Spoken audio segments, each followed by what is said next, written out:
Hello, everyone. All right. So today I finally get to share this information with y'all, this revelation. I get to tell my story, right? So recently, me and my wife got, let's just say, enough financial freedom to have more time freedom. And I want to tell y'all what happened on my side, what I did on my end to shift the economy of our household, which is why I'm calling this specific lecture the economy of L. I've done a lecture in the past on the empire of L. Go back and check that out. Gives you a lot more detail with some of the things that I'm going to bring up because I'm not going to repeat too many things I've already taught before. If you're here live, be sure to leave comments and questions. And if they're appropriate for what I'm talking about, I'll answer them while I'm live. If not, they might turn into another video for another time or possibly another lecture.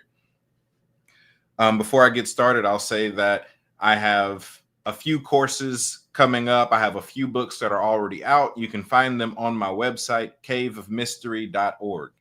You can find all that stuff. So let's talk. So the economy of L. Now, if you check out the lecture that I did on the empire of L, I talk about the imperial structure of God's government, right? So I'll give a brief overview just because that structure plays a huge role in why I'm dealing with this the way that I am. So I gained the revelation years ago that the structure of God, the structure of the heavens, was not or is not religion at all, but instead it is governmental. Then the question then became, okay, what type of government? Well, when you're reading the Bible in English, it says that it's a kingdom. I don't disagree with that. I've just happened to find that the term empire fits it better than the word kingdom. So you're not wrong for calling it the kingdom. I'm just being specific on the type of kingdom. So what's the difference between a kingdom and an empire? Well, a kingdom is ruled by a king and an emperor rules an empire. Other than that, why does it matter and what's the difference? Well, a kingdom or a king is only focused on their individual territory and governing that well. An emperor is focused on expansion. One of the other terms that means the same thing as an emperor, or one of the definitions of an emperor, is king of kings. And that should sound familiar to some of you. An emperor is a king of kings, meaning within an empire, there are multiple kingdoms. Or as Yeshua said, in my Father's house, there are many mansions. So that goes to show you that within this larger kingdom, within this empire, there are smaller kingdoms all throughout. And there's layers and layers, levels and levels of this.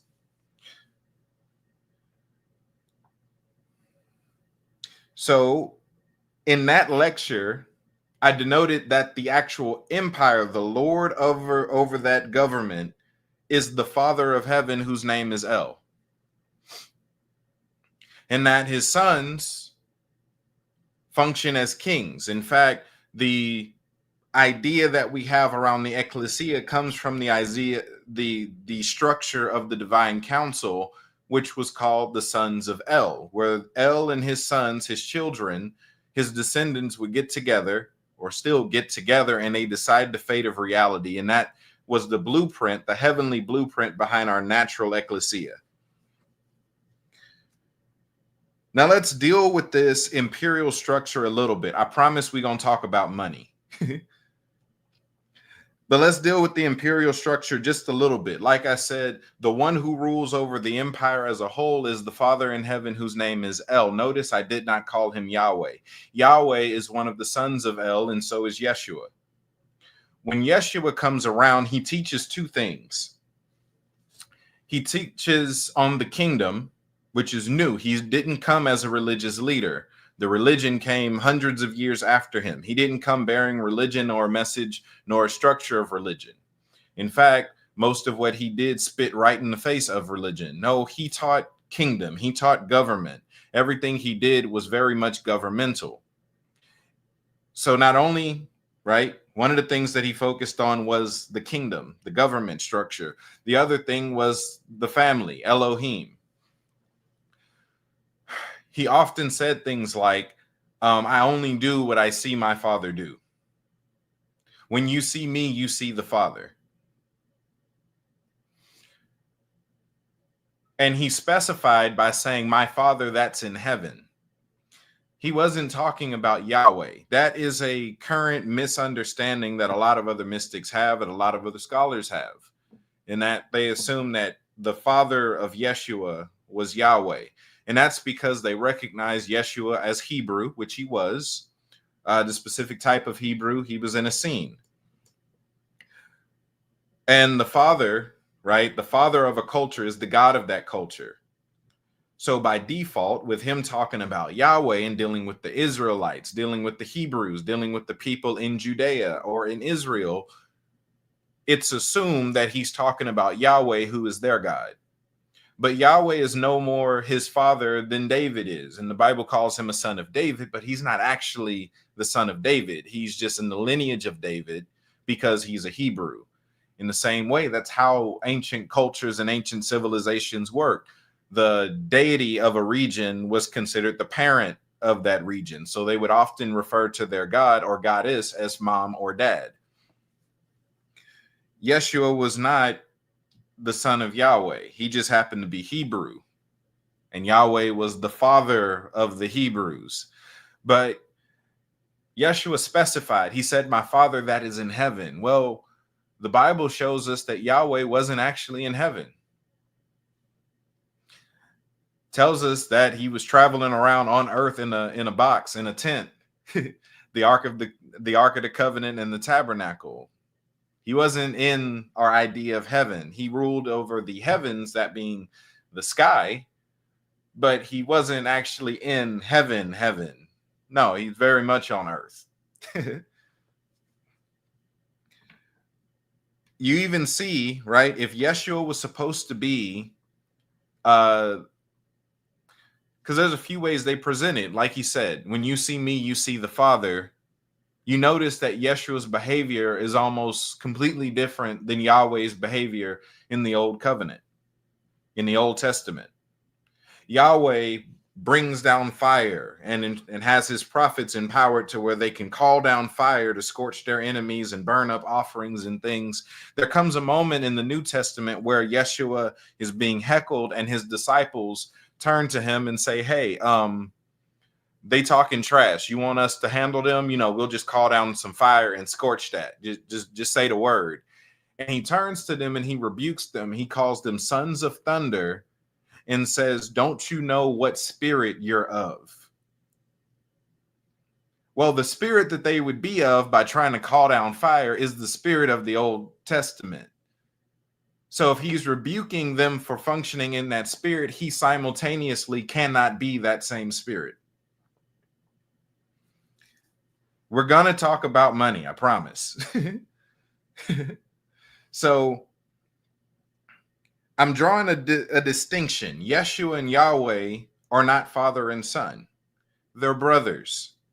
In fact, the story of the Bible is the story of two different brothers, two different sons of El, and you hear reference to it. I believe it's Deuteronomy 32, where it talks about how Elion, which is also what they called him in ancient cultures, in ancient civilizations, divided up the land and gave different regions to his sons.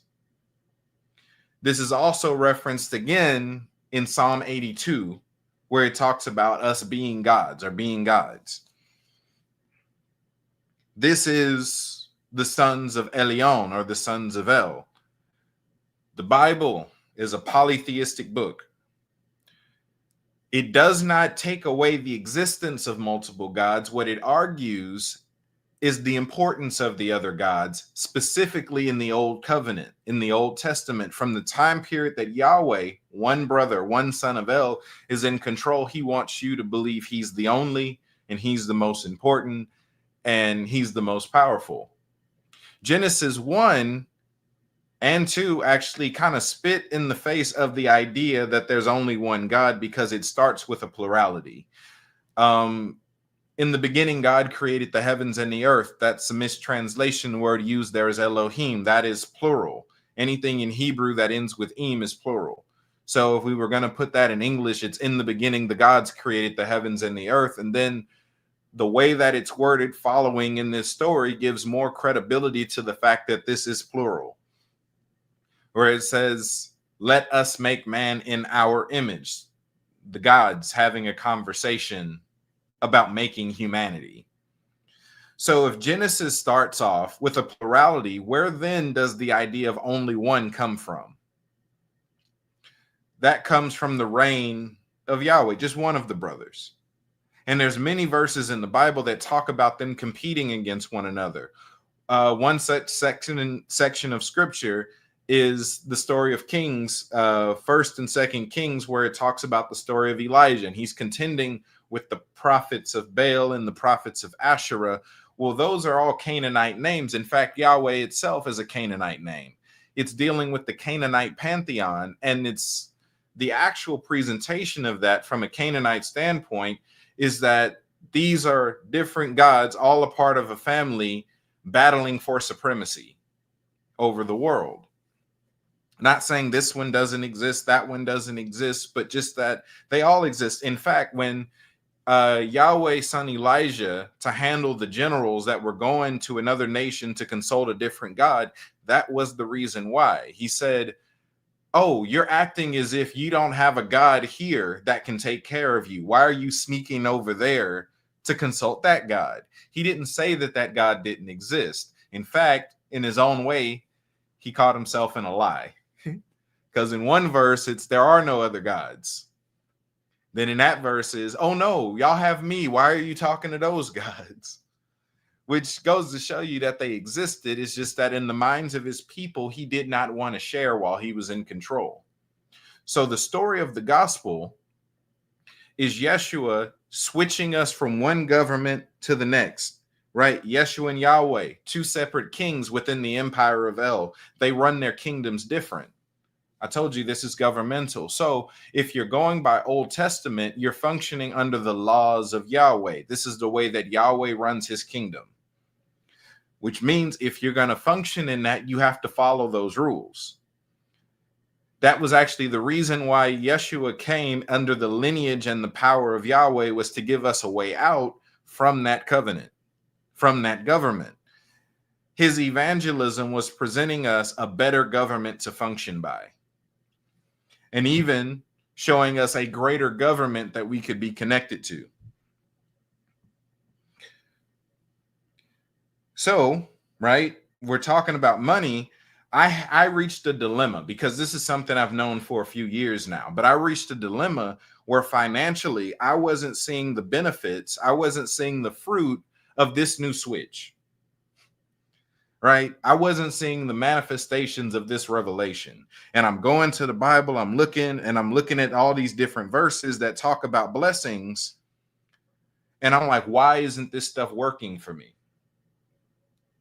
Right? I grew up a Christian, right? First 19 to 20 years of my life, Christianity. I remember we were tithers at the poorest season of our life. We were tithing and we're still poor.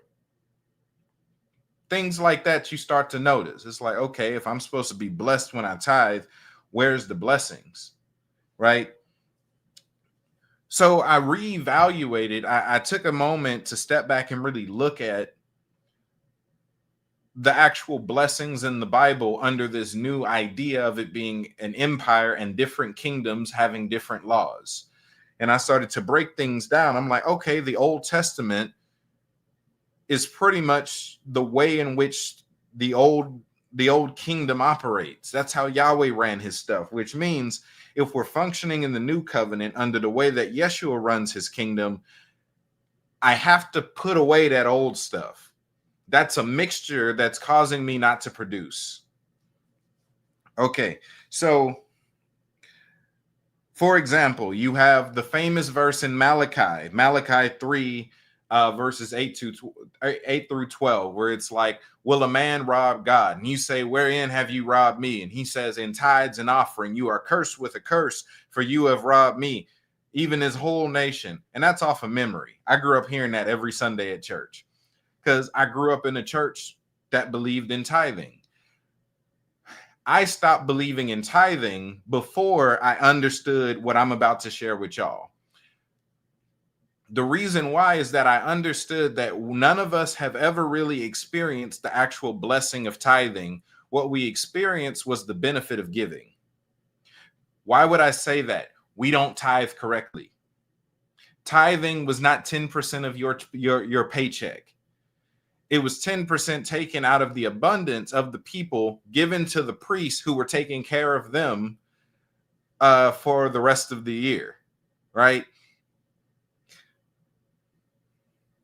It was a little bit different. And what they were given 10% of was their crops. It was their harvest.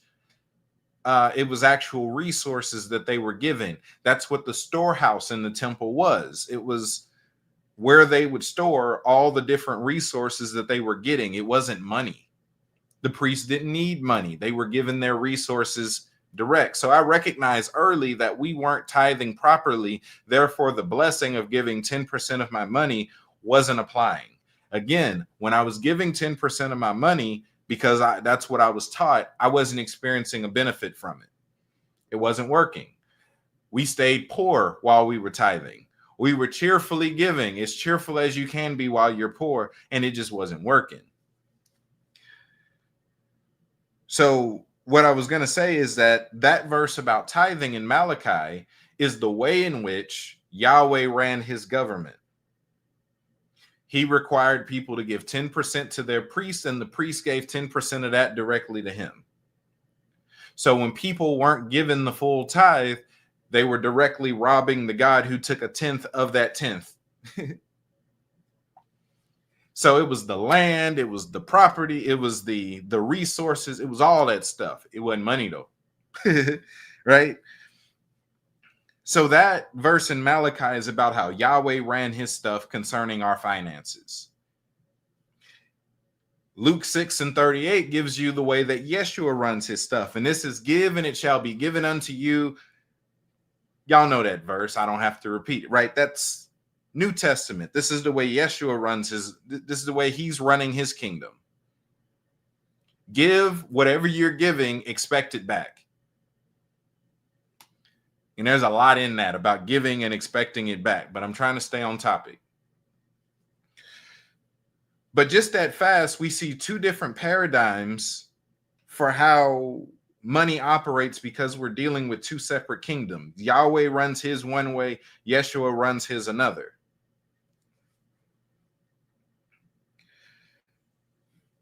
It's double-minded to try to use the whole Bible. And I'm talking about myself. I was double-minded trying to get Yahweh to bless me while I was serving under Yeshua. I'm not in his kingdom. He doesn't owe me anything.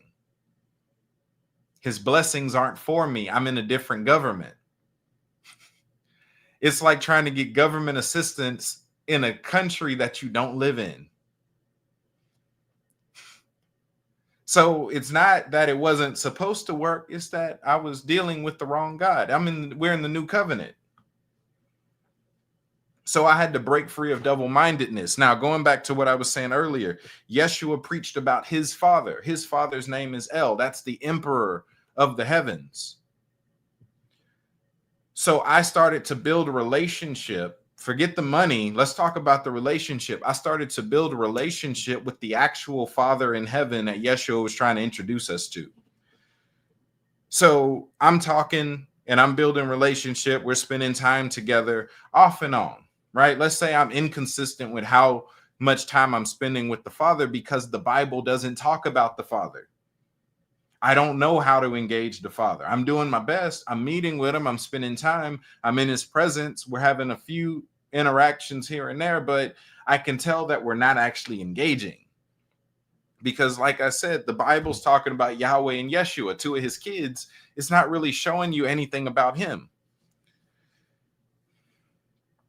So let's just say around 2022, 2023, maybe 2021, I'm actually having encounters with the Father. Going into the heavens, meeting with the Father is manifesting on earth. We're sitting together, we're talking, right? This is why, right? Again, going to the idea that that Yahweh and El or that Yeshua's father is not El, is that Yeshua says something. He said, or they mention this later on in the New Testament. It's like, how can you do this with a God that you've never seen, that no one has ever seen?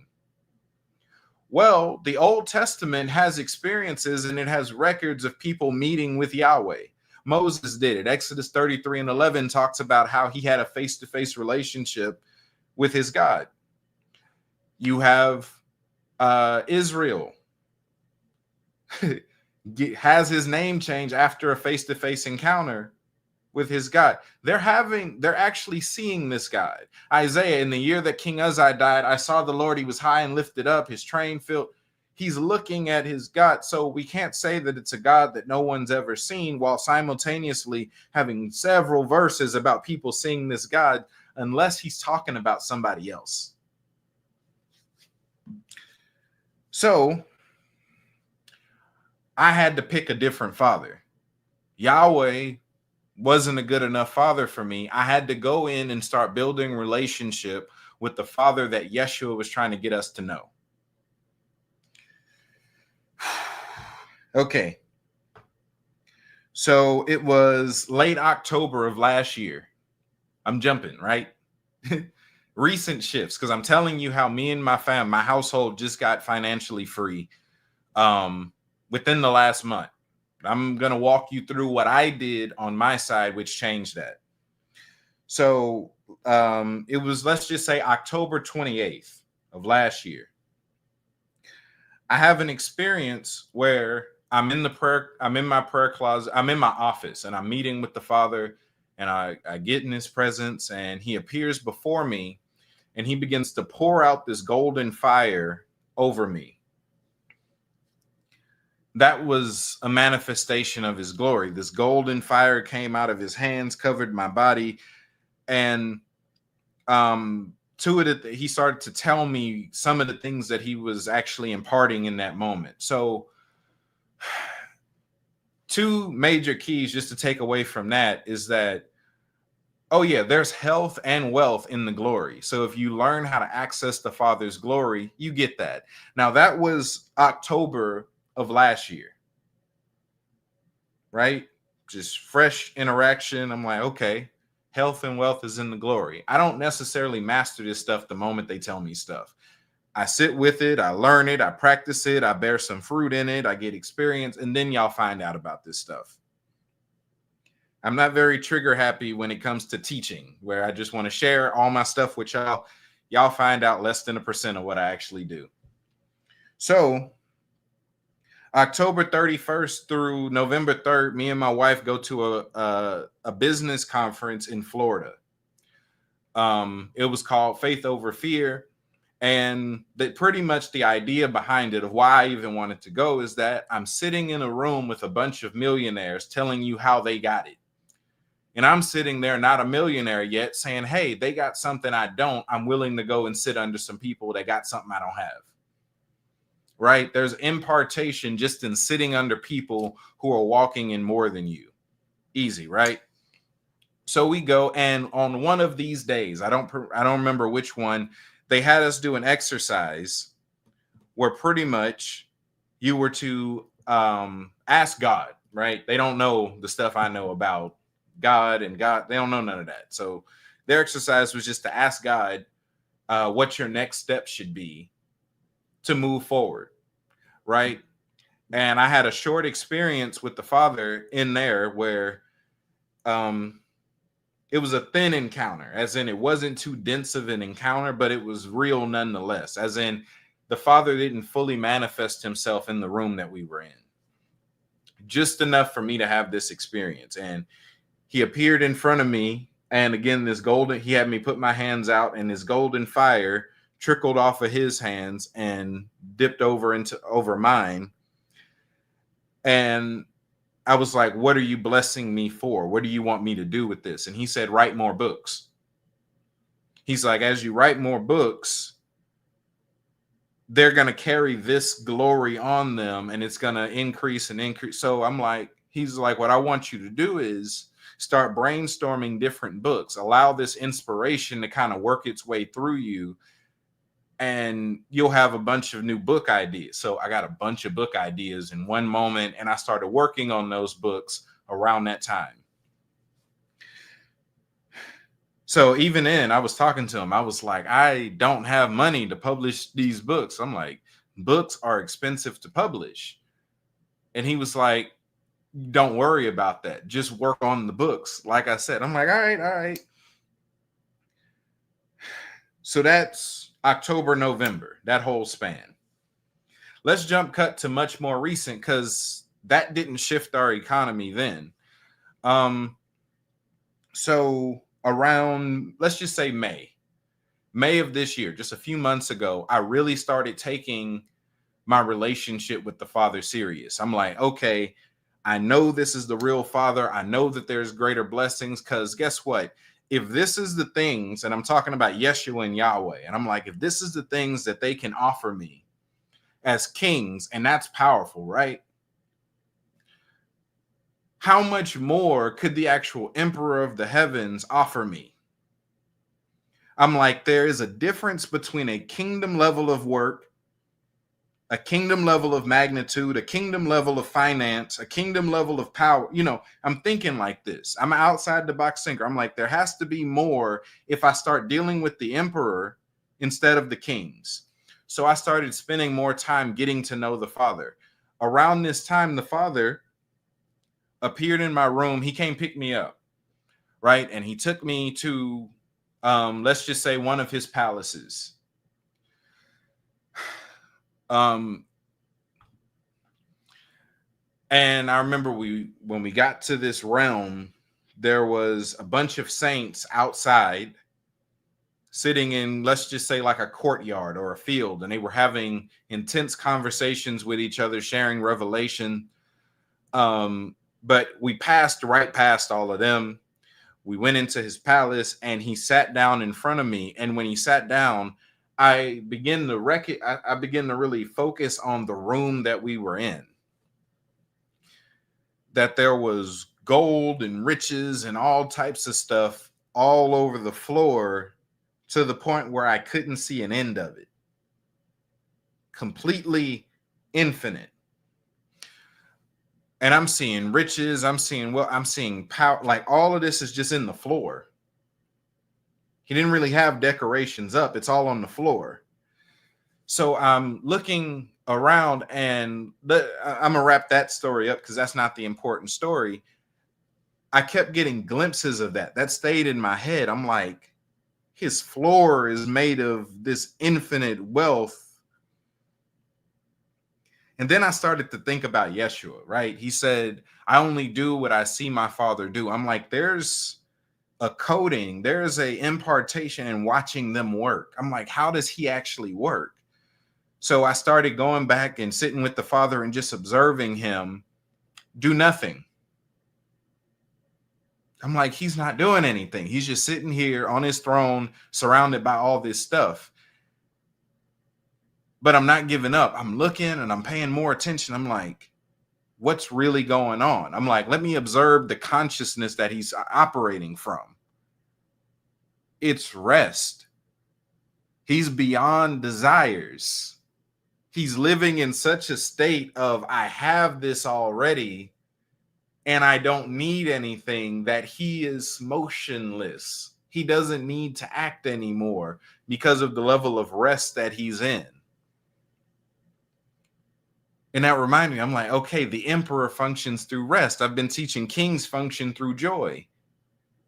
I'm like, but it's rest. That's the imperial thing. So I'm spending more time. I'm focusing on this. So then I start practicing his demeanor. So I have to work on my mindset, because I'll tell y'all this. Last year, but this year specifically, right? Paycheck to paycheck, barely paying all the bills each month. Right? Because my ministry is not set up like other ministries. I'm not taking in tithes and offering every week. Right? I'm not challenging people to give. I don't believe in those shenanigans. I don't do that stuff. Right? So I was only getting as much as I was going out, and I was working full time. Me and my wife were working full time. She had a business. I have businesses on the side, and whatever those were producing is what we had. So I start practicing the mentality that I'm seeing the Father operate out of. I'm like, okay, I know that you have to get into a consciousness before your surroundings change. I know this. Look, I listen to Neville Goddard and all that. So I'm like, I understand how this works. So I started practicing the consciousness of the Father. I'm like, he's living in rest. He's above the need. So let me get above the need. And as I started doing that, and this is May, right? I started to notice random money just started popping up. All of a sudden, somebody want to order a whole bunch of oil from my shop. I make anointing oil. That's one of the things that I do. People are ordering books off my shop. I'm like, and if you notice, I don't do advertisements often at all. Right? Maybe once every few months, I'll remind y'all that I have businesses and stuff, because I'm not even trying to build it off of a whole lot of hard work in that capacity. I'm like, no, I'm a mystic. The spirit should be doing all this work.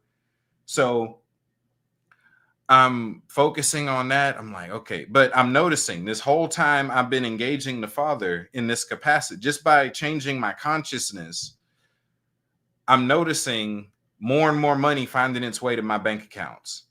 I'm like, okay, I'm grateful for this. I still don't know what I'm doing yet.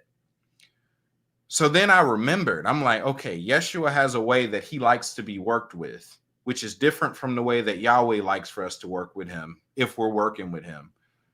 I've never asked the Father how he likes to be interacted with. So I'm like, okay. This just got easy, because now I know if I go ask the Father, he's going to tell me how to interact with him, and then I could change the way that I operate. So in a meeting with the Father, I go and I sit with him in the heavens and I ask him, I'm like, how do you want me to interact with you? And how do I access your wealth? I know begging is wrong, right? I learned that from Yeshua. You don't beg. You're a son. Sons don't beg. I'm like, but not begging has me broke. So what do I need to do? Right? And the Father very simply just said, whatever you see, just thank me for it. He says, as you can see, I'm above all of this stuff. I don't need any of this. My riches fund kingdom work. So when you're functioning and you're working out your kingdom function, your kingdom identity, I fund y'all. Y'all don't fund me. I don't want anything from y'all because I don't need anything from y'all. Y'all have need from me. I am your source. That's actually what Father means. Father means source. So he's like, I don't need anything from y'all. I fund your projects.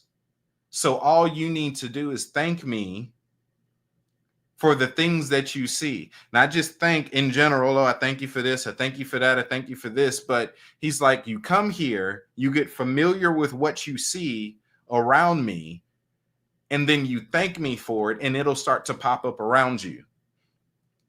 So this is late May, early June, right? I'm asking the Father. I'm like, I'm thanking the Father, right? I had to change the way I engaged him because I was asking for stuff before and it wasn't working. And I'm just trying to manifest some things and some of that ain't working. So I'm like, all right. So I'm thanking him for stuff and it's popping up the next day, the same day. I'm like, oh my goodness, that's all I had to do. So I'm like, I thank you for giving us enough money that we don't have to work as hard as we've been working, and we can have a few months off to really just focus on kingdom work. I thank you for funding our lives so that we can give our time to kingdom work and not have to spend all our time, right, at work, because me and my wife were both working full time. So I'm like, I'm just thanking him for this stuff, right? And money after money after money just showing up. I'm like, goodness, this is a lot. June 8th, 2 days before my birthday, I get so let me go back. June 7th, June 7th, I'm having a conversation with the Father. I'm thanking him for stuff again. My car had been messing up.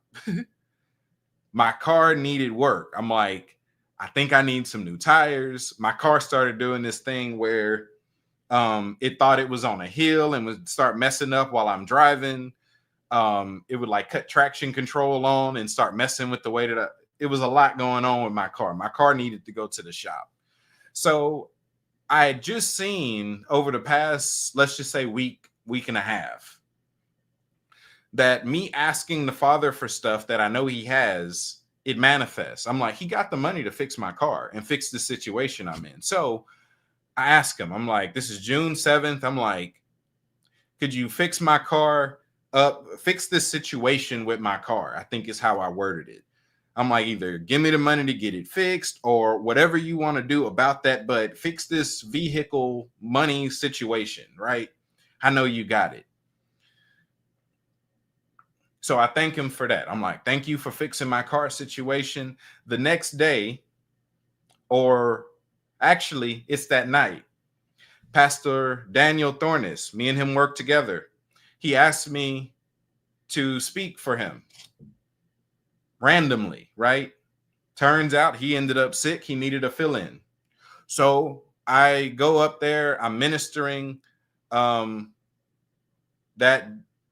July 8th, right? That Sunday. I'm ministering for him. I'm teaching for him. I leave. Now, I noticed something. Just in general, just this thought crossed my mind.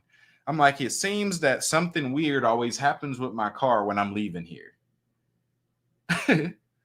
But I'm not thinking much of it. I'm like, I make it all the way pretty much. I'm down the street from my house pretty much. And I'm like, all right, I'm going to grab me something to eat and then I'm going to go home. Well, as I'm going down the street, I'm a ways away. The light in front of me turns green. I'm a ways away. I'm driving the speed limit. A car turns in front of me and I hit the back of their car. It was ruled that it wasn't my fault because he ran the light.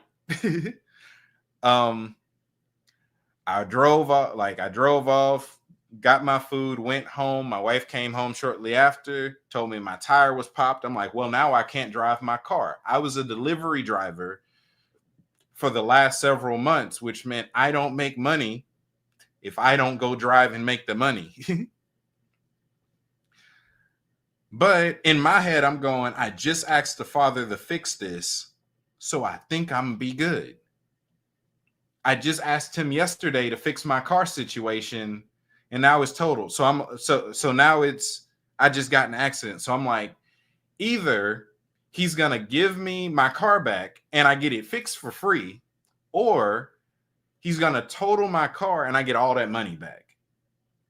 But whichever way, I'm fine with it because I'm like, my car is almost paid off, to be honest. So I'm sitting. So some time goes by. It takes them a while to evaluate it. Eventually, my car is totaled. My car officially got totaled like 2 weeks ago. So for let's just say a month straight, about a month straight, I could not go to work. My main source of income was being a delivery driver. I made more money sitting at home, praying for money and thanking the Father for money than I did when I was out working hard for it every day.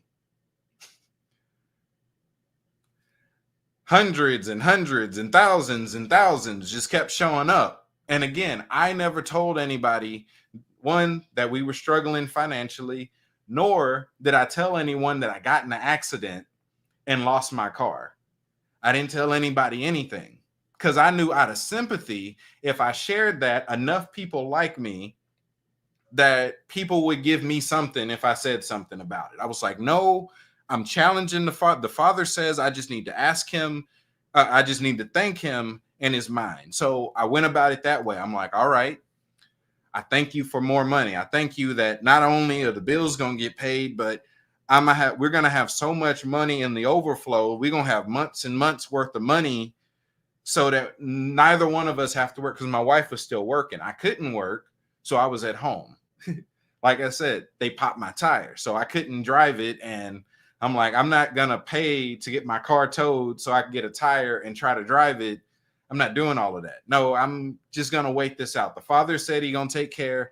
I'm trusting the Father to take care. So again, I went from working full time, right? Me and my wife working full time, to both of us being able to sit at home now and work on the stuff that we actually have a spirit leading on, right? We got ourselves thanking the Father for what I saw, got us the money, which gave us the financial freedom for us to then have time freedom to do what we actually were called to do. So that's why y'all see me on live a whole lot more, even though I don't like doing this. So look, I'm telling y'all now, y'all got 2, maybe 3 more lives out of me coming up. But that's why all of a sudden had more time freedom. This is how I was able to publish another book. This is how I was able to get some lectures and some courses and stuff together for y'all. It's because I was not anymore working full time. The Father gave me the exact amount of money I needed to have the time freedom to really be a mystic and really press in the purpose. A parallel story that was happening is that over the course of 9 months, my wife has been trying to start a business that would shift us perfectly out of the economy that we were in. The problem with it is that it needed a large investment to start, and we were paycheck to paycheck and didn't have it. We tried to get loans. They told us we didn't make enough to get the loans. We didn't have any collateral, so we couldn't get a loan. We tried all of that. There was a point where, and this person missed out. Sorry, buddy. This person missed out. There was someone, right? We asked the Father. We were like, who are we supposed to ask? Like, I asked on my own, right? Because I let my wife work her own sonship journey out. I asked the Father, I'm like, who is she supposed to get the money from?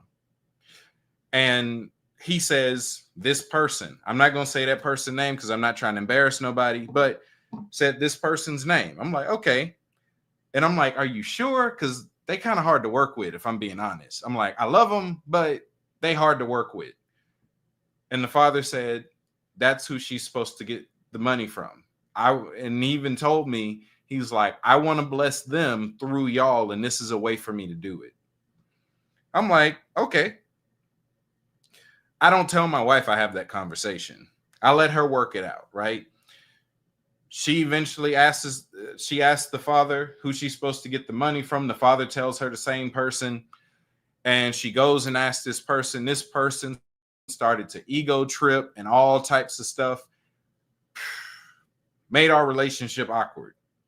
Started disrespecting my wife, started being rude, started being extra, started taking shots at me and other people that they had problems with because they were under the impression that we wanted something from them. And it's not that we wanted a goddamn thing. It was that the Father said to ask you for this. And the whole time this is happening, I'm like, I don't want to get involved yet because my anger might mess this up. So I'm like, let me chill. So eventually the person finally says no. It's like, good. No's ain't a bad word. I'm like, all right, Father, you told us to go to this person. I told you they hard to work with. And they was hard to work with. He's like, I did that for a reason. I was like, they needed a lot more money than they got. They got some things coming up. And truth be told, they're about to come off that anyway. It's just that this would have been a way for them to get it back plus more just through the connection. And I'm like, okay. So I was like, so when's the money supposed to come? Like, how's that supposed to happen? We went to this person, went to this, like, when the money coming for my wife to be able to start her business that you told her to start? And the Father said, it's been a slight delay, but it's still coming. It won't be too much longer. Well, in the period where I was engaging the Father and thanking him for all this stuff, I'm like, oh yeah, and give my wife, thank you for the money for my wife to start her business too. Oh yeah, that money hit the same time. So the thousands of dollars we needed to start that business, we got when we didn't have the thousands to pay rent at first.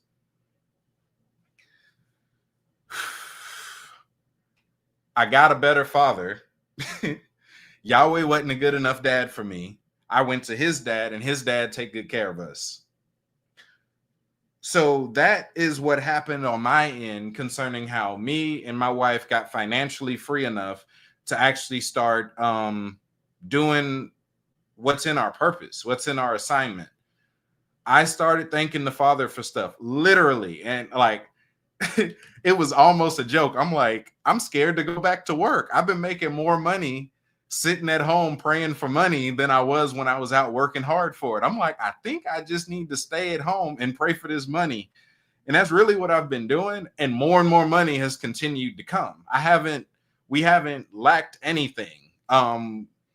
It's like we spend a lot of money and then double that money shows up. I'm like, I can't get rid of the money now. All I did was change the way that I was engaging the Father, right?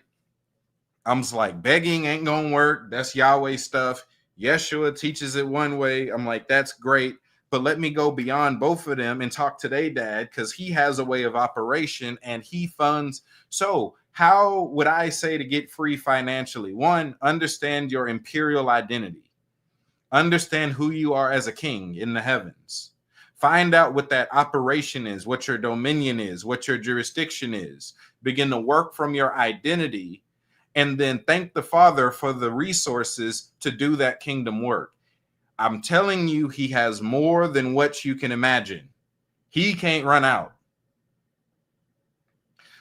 So at the same time, you need to build a relationship with the Father. I'm sorry, this is going to mess the gospel industry up. This is going to mess worship leaders up. Your Father's name isn't Yahweh. Yahweh, somebody else.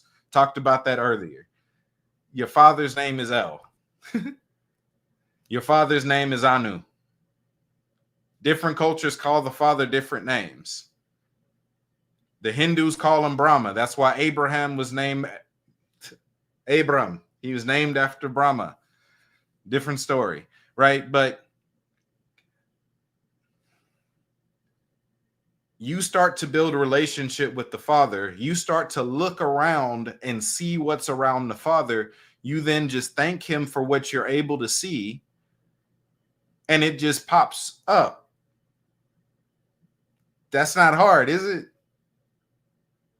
Build a relationship with the Father. Go visit him. Look around his place and see stuff you like and just say thank you. That's it. At the same time, right? Practice living from rest. That was the thing that I noticed about the Father. He was so far beyond the need of anything that he had everything. You notice that when you're chasing stuff, it runs from you. You chase money, money money is outrunning everybody because so many people are chasing it.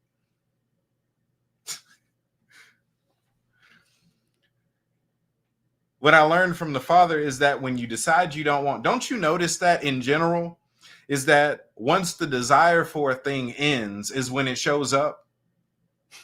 Y'all notice that? Y'all pray for something, you really want something, you give up, and then now it pops up when you don't want it anymore. That's because you finally entered into a state of rest about it. That's the state that the Father lives from. He's beyond need to the point where he has everything, and he's the source of everything. He's able to fund everything and give to everything because he's without need. He doesn't have any needs. All of his riches, even the fact that he's funding other projects, is proof that he doesn't have any needs. He's not using any of it. He's giving it all away. And truth be told, he can't give it all away. He has more. He has more than enough. I'm just scratching the surface. It's only July. This transition happened last month. We only a few days into living like this. I got thousands of dollars sitting at home praying for the money. I didn't scam nobody. I didn't start taking up offerings. I didn't start teaching on y'all need to tithe. Hey, y'all need to give $1,000 and it'll break the yoke of poverty. I didn't do none of that to y'all because that's not how I operate. I'm like, Father, you're going to have to show me how this empire stuff works so that I could teach other people. I didn't start making y'all pay for prophecies. In fact, I started doing more stuff for free because I was in anticipation of the Father fulfilling the promise that he gave me.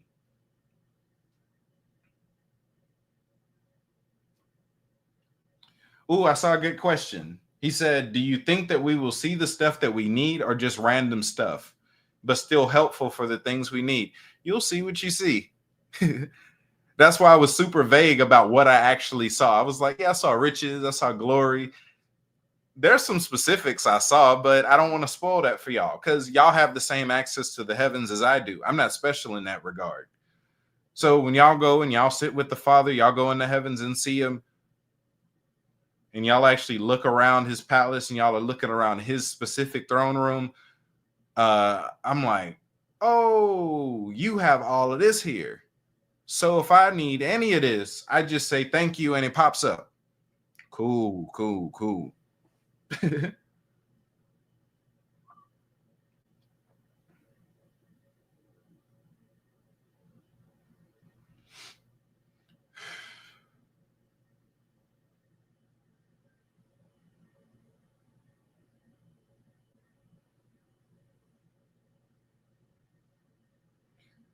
Yeah, so this is my story of financial freedom.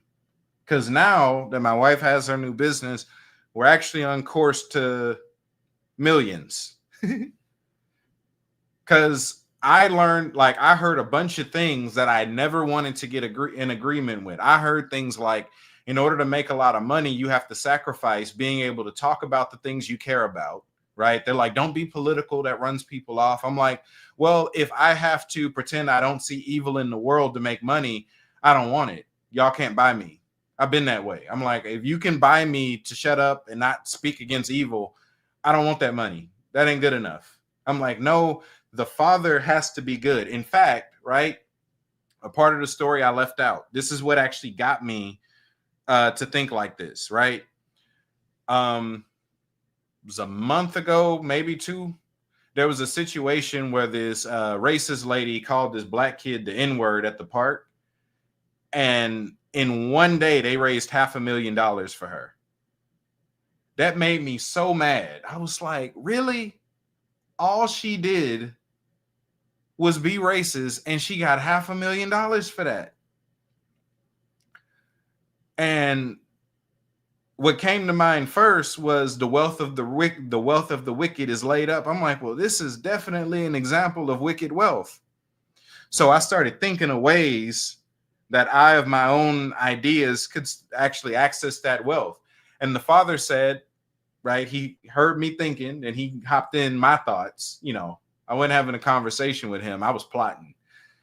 And he was like, you can have the wealth of the wicked, or you can have the wealth of my righteousness. And I'm like, well, I know what that means. Whenever you give me a this or that, it's the new thing. So fine, I'll give up on the wealth of the wickedness, but of the wealth of the wicked, but you're going to have to show me how to access this righteous wealth. Because I was frustrated. I'm like, it seems that the wicked are prospering. It looks like the devil takes better care of his people than you. I had a lot to say that day. I'm like, $500,000, and all she had to do was be racist. Here I am taking people into the heavens. I'm healing for free. I'm prophesying for free. I'm raising the dead for free. I'm casting out demons for free. I'm teaching for free. I'm doing all this stuff for the love of the game. And I'm going paycheck to paycheck. And all she had to do was be racist and the money popped up. That ain't right. So that's what got me in the thought process of actually engaging the Father. I'm like, you said you got more money, so I'm going to see how to get this money from you. You got to prove it to me. I was irritated.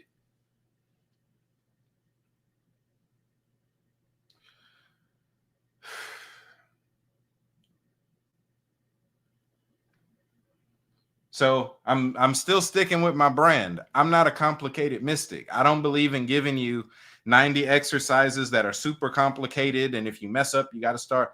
That's not the way I operate. I teach simple stuff, and that's how simple it was. I just started focusing on my relationship with specifically the Father, dealing with him as El, refusing to go back in the older paradigms. And guess what? Some of this stuff you're going to have to experience. My message, this sermon, this lecture might not get it for you. It's not enough, right? Some of this might get lost in translation. At the very least, go meet with the Father yourself. Learn him. Again, he's not Yahweh. There are no Bible verses that talk about the way the Father actually is.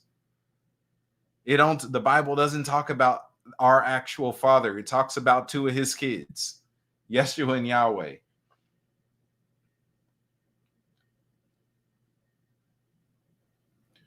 So let's see. Someone says, what are your thoughts on the wealth transfer? This is the wealth transfer. We already have the funding. As long as we get in alignment with our kingdom identity and start doing our kingdom work, the Father just funds us. All we got to do is say thank you and the money pops up.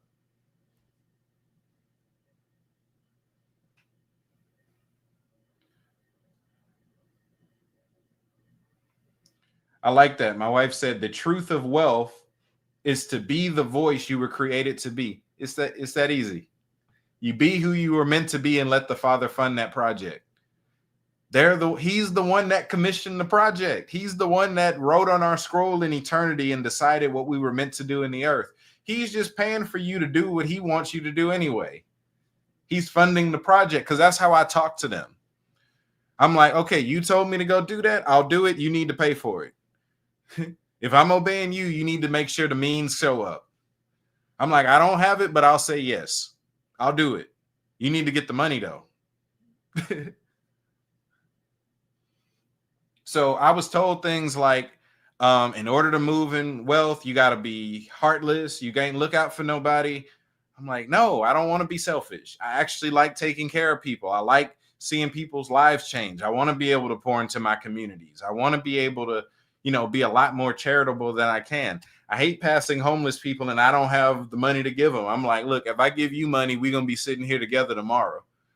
I ain't like having that experience. I'm like, no, I want to be able to actually take care of my region. It's hard to make earth look like heaven when you broke, and ain't nobody broke in heaven. Right? Even a challenge that Yeshua gave me in the middle of this. I'm just sharing random keys. One of them will get you, right? I was thinking about how I stepped out of needing to be sick. And mind you, my healer class is coming up this fall for those who want to take that. But I was thinking about how I just decided that I'd never be sick again, and I stopped being sick. Yeshua jumped in and he was like, you can decide to stop being poor too. I was like, okay, great. Just hit me right between my eyebrows, right? I'm like, okay, in the same way that I said I'll never be sick again, let me say I'll never be broke again. I'm like, okay, fine. All of that happened within the same month.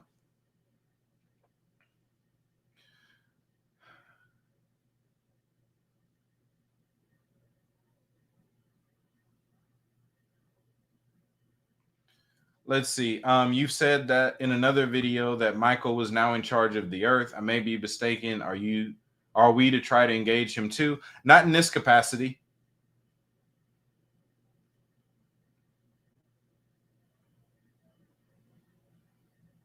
Are there any scriptures about El or Anu? Very few, and none of them deal with his character or how he operates.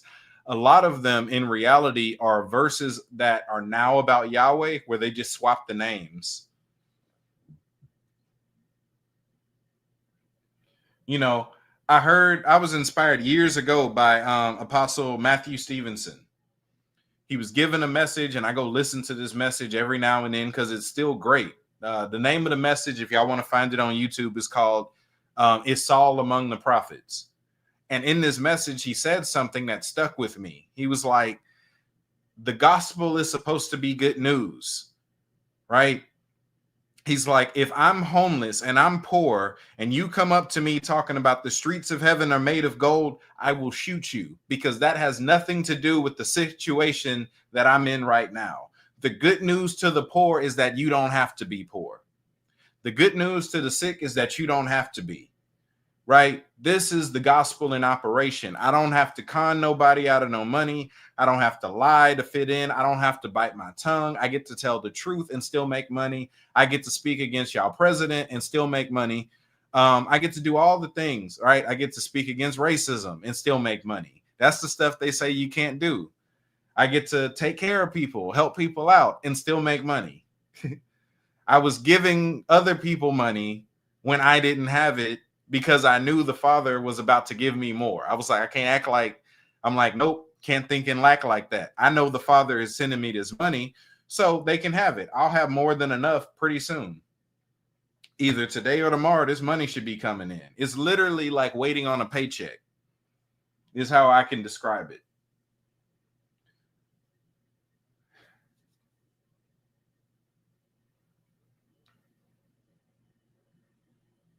I like that. Religion keeps you poor. It did. The more religious I was back in the day, the poorer I was. I was at my poorest. I remember I was so poor. I was in middle school, and I remember we were living paycheck to paycheck. My mama, she was buying groceries, and we wasn't going out to eat. We wasn't getting nothing. Wasn't no trips to Toys R Us, nothing. I'm like, and we went a few months like that. And I told her one day, I was like, I'm tired of living like this. This is rough.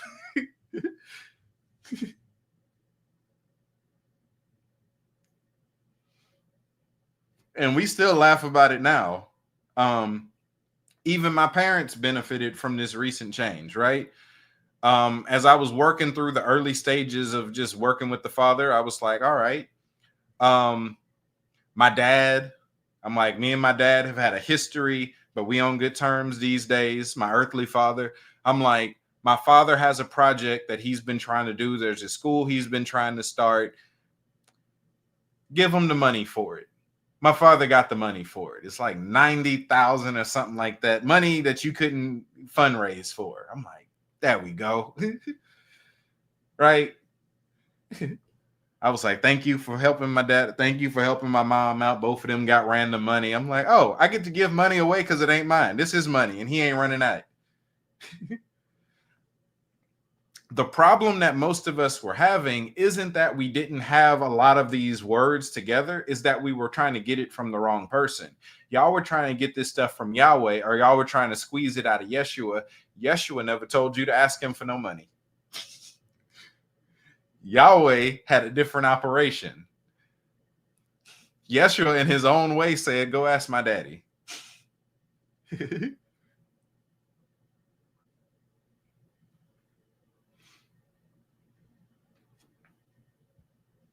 I like this. Said I was set free from institutional slavery June, Friday the 13th. Yep, couldn't make that up. A lot of people getting their financial freedom, right? Because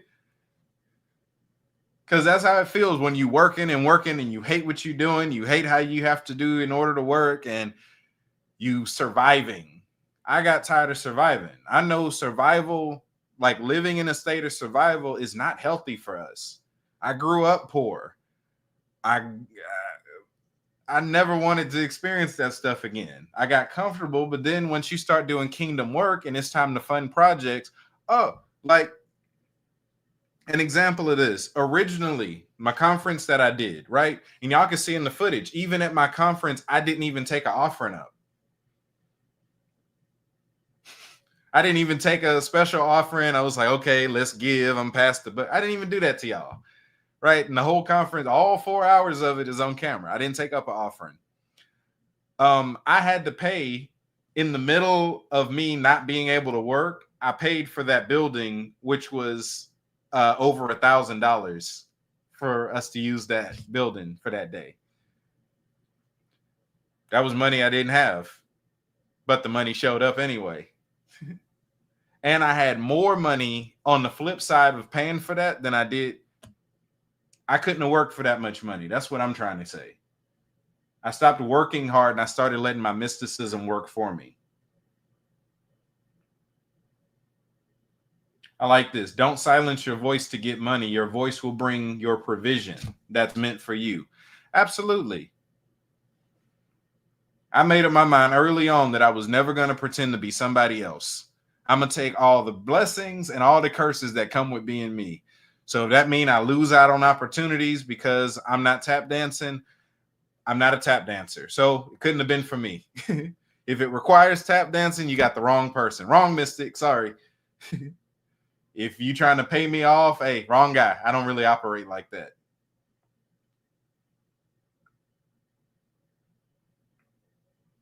Yep. The first solution to poverty in the church is to give tithes. And that's how, notice this. They'll guarantee you be cursed, right? Malachi, you are cursed with a curse, for you have robbed me, right? You got the devourer and all this other stuff going on. You are guaranteed a curse. How many people do you know tithe and are wealthy?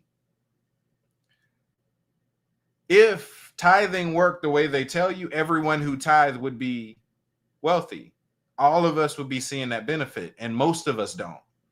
You know who you see benefit from tithing? The preacher that preaches it. I'll leave that alone, but the preacher that preaches it.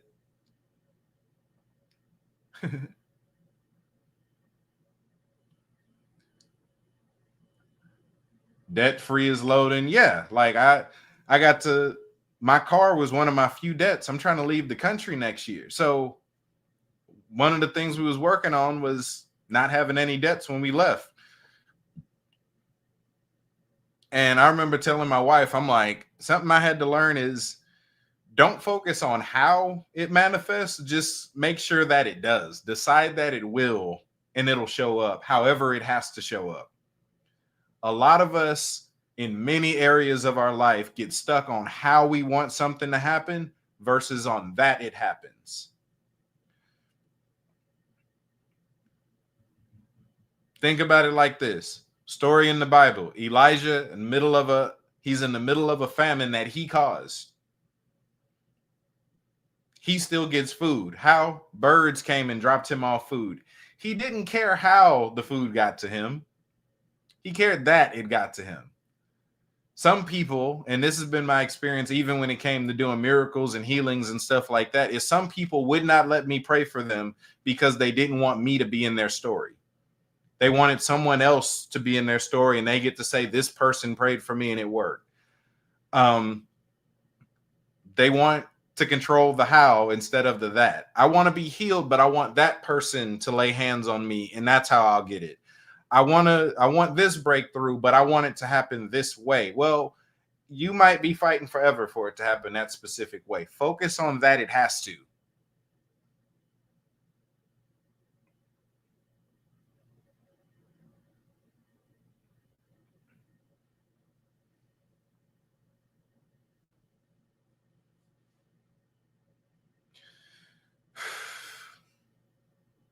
So I'm not going to pretend that I know all the ins and outs of money. I'm not going to pretend that at all. I didn't get it that way. I got it through mysticism.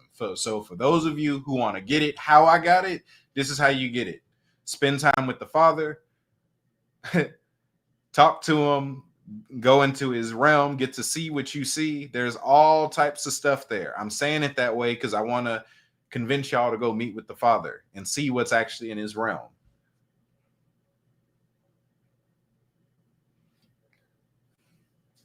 And then when you see stuff you like, just say thank you, and it just starts popping up.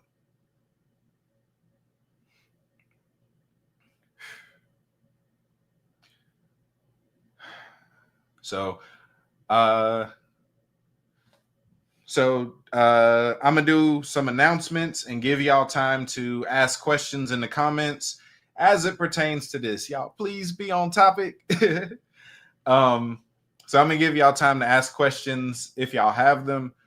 While I do these few announcements. So I have 2 books out. Well, I have a few books out, really.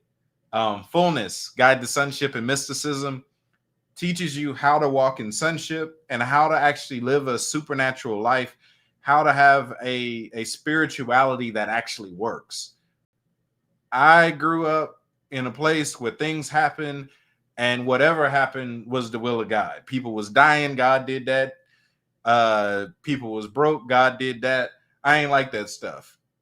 So I learned how to get results out of my spirituality. Fullness Guide to Sonship and Mysticism is a book that shows you how to get results out of your spirituality, what to do step by step. There's a bunch of testimonies from my own life of it working for me. Everything that I was operating in at the time of writing that book, I teach you how to do it in that book. For those of you interested in Cometicism, ancient Egyptian spirituality, I have a recent book that just came out called Kemetic Prayers, available on Amazon. It's a book of Hesses, prayers, chants, affirmations, hymns, all that stuff. I have 2 courses coming up. I have a healer course coming up. It's 8 weeks. And then I have a spiritual warfare and deliverance course coming up. The healer course, teaching you, well, it's not for everybody. Let me start off by saying that. Spiritual warfare course, bro, really both of them ain't for everybody. But healer course ain't for everybody. It's for people who tired of being helpless. It's for people who are tired of people dying around them and they can't do nothing about it. I've been successful at healing the sick and all types of other infirmities. Pretty much everything a person can have, I've at least healed it one time. So if you want to learn how to heal the sick, heal other people, heal yourself, or stay healthy, meaning you never have to be sick again, take the class. It's 8 weeks. It's not free, but it's 8 weeks. It's not expensive either. And I teach you everything I know on the topic. Stuff. It's about building a lifestyle that produces results. Next, I have my spiritual warfare and deliverance course, teaching you how to cast out demons. How to be demon immune, recognizing demonic access points. What are demons? What is witchcraft? How to defend against witchcraft, offense and defense as it pertains to spiritual warfare. Teaching all of that stuff. Someone sent me a video earlier of someone trying to cast out a demon and it told them no. I'm gonna teach y'all how to make sure that stuff don't happen. So yeah, if you're interested in any of that, go to my website, caveofmystery.org. You can find my courses, my classes, my books, my shop, even my library where I keep all my other teachings at. All right, I got a few questions. So, how did we incorrectly ask Yahweh or Yeshua, assuming people do not know about El? That's how. Ignorance kills. You didn't know that wasn't your dad, so you called on who you thought it was. And who you thought it was had no reason to bless you for a covenant they didn't make.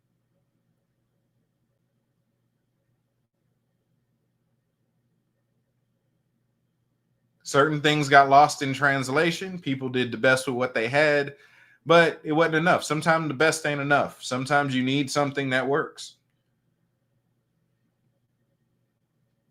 So because people thought that Yahweh was Yeshua's dad, when he talks about being born into the family and his father now being our father and him reconciling us to the Father, we think he's talking about Yahweh, and he's not.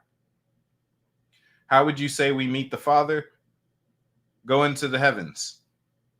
Practice the presence. There's a few simple keys I can give. I have a bunch of different teachings. Like I said, my book, my Patreon, I got a bunch of teachings about actually having those types of experiences. In fact, I recently did a step-by-step on Patreon. But simply, I would say, find you somewhere quiet, sit still, and strike up a conversation with him. And call him his names. Any of his actual names is fine. El, Anu, Brahma, the Kemites, they call him Ra. It's the same guy. Right? So call him whatever name is comfortable for you, but it's the same guy. And just start the conversation. You ask questions, you sit and listen, you sit with him and just kind of sit in his presence.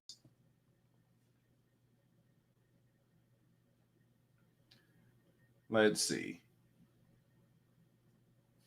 So if we get money the mystic way, we can have our projects funded quicker? I believe so. What about all the Yahweh songs in the gospel arena? I made that joke early. I made that joke early. They are singing to the God that they thought was Yeshua's father, and it ain't. They're singing to the guy that Yeshua got us freedom from. Worshiping the guy that we were in bondage to.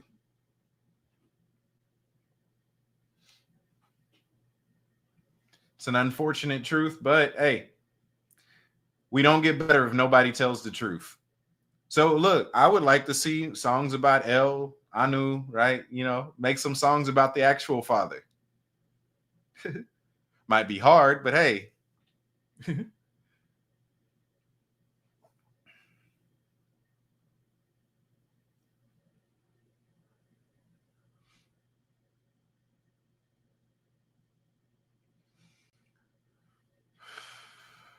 So that was actually my experience with the father, right? And this was before I started studying other cultures like that. I had a conversation with him because the name Yahweh never felt right to me. Theologically, I understood it and why people were doing it, but it never sat right with me. So I struck up a conversation with the father one day, and I asked him, I was like, what's a name that I can call you? What's your name? Right? And he said, An or Anu. I was like, okay, Abba Anu. Because, you know, I deal with the Hebraic, so I was calling him Abba Anu or Father Anu or whatever else I felt like calling him around then. But Anu. I went and did some research around that time, and the name Anu meant the clouds. And that was special to me because my name, Nelson, one of the definitions of it is the son of the clouds. So he very literally told me he was my dad, is how I took it. It wasn't for like 4 years later, 3-4 years later, that I started studying ancient Samaria, ancient Mesopotamia, who are the ancestors of the Hebrews, and found out that the name of their father God was Anu. And I was like, oh, well, the father told me that was his name. So definitely the same guy.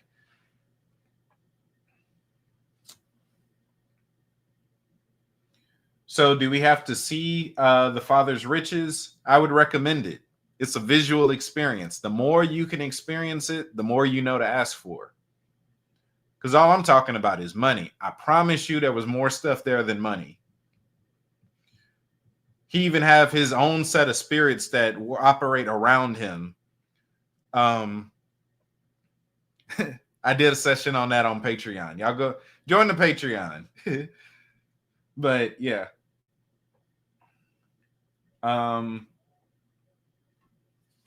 This can be applied if we heard money was coming. If L told you would have X amount in X time, does it apply the same? Even better. Maintain rest, don't self-sabotage, and just wait for it to get here. If the father tell you you got something on the way, it's on the way. So when people say thank you, Father, by default, they're talking to Yahweh. It depends on the person. Some people never had a relationship with Yahweh. Most people do. And a lot of that comes down to sola scriptura. The only God by name in the Bible that's presented in positive light is Yahweh. And Christians, for the most part, are allergic to research. So they'd never come across any of the other stuff that I bumped into, even while I was still studying Christianity, because I was trying to prove it, right? Most Christians are allergic to research. So they would never bump into the Father's name being El, which is in the Bible already. A lot of them aren't even familiar with the term Elohim enough to know that, well, that's the Father's name even in that. Where do you start if you're really new to all of this? My book, Fullness Guide to Sonship and Mysticism, it's a guide. Gives you step-by-step on all of this.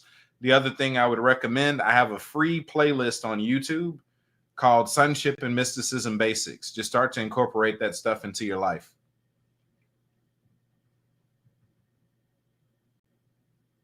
The YouTube channel is Cave of Mystery. And again, I say, y'all stop putting S's on the end of Cave of Mystery.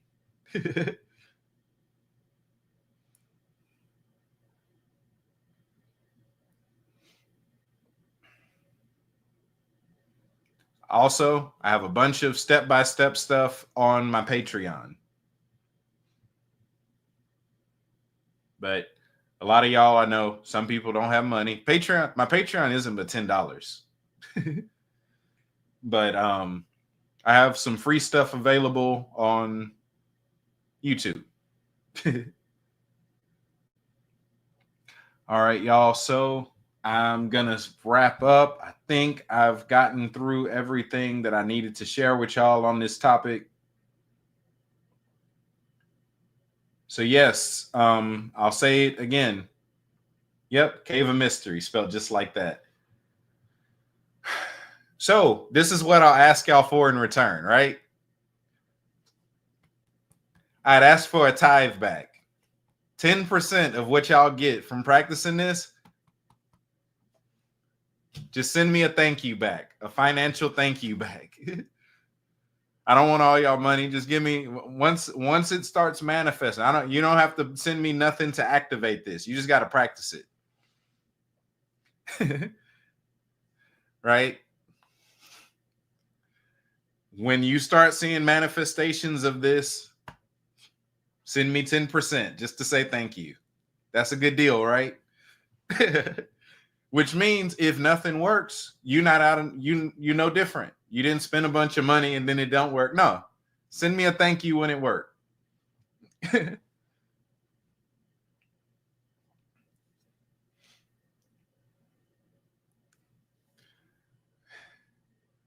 Yeah, like Kiana say, remember your boy. Remember me.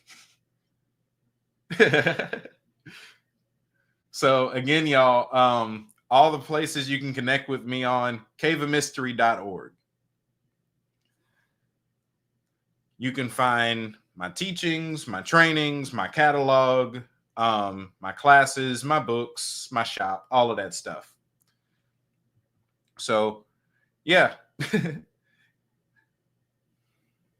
So, I'll end with this. Yahweh is not your dad. El is. Anu is. Spend time with your actual father. He the one that got all the money. He's the one that gave you your identity. He's the one who gave you your purpose. He's the one that's going to fund that project. So I love y'all. Thank y'all. Until next time. Later.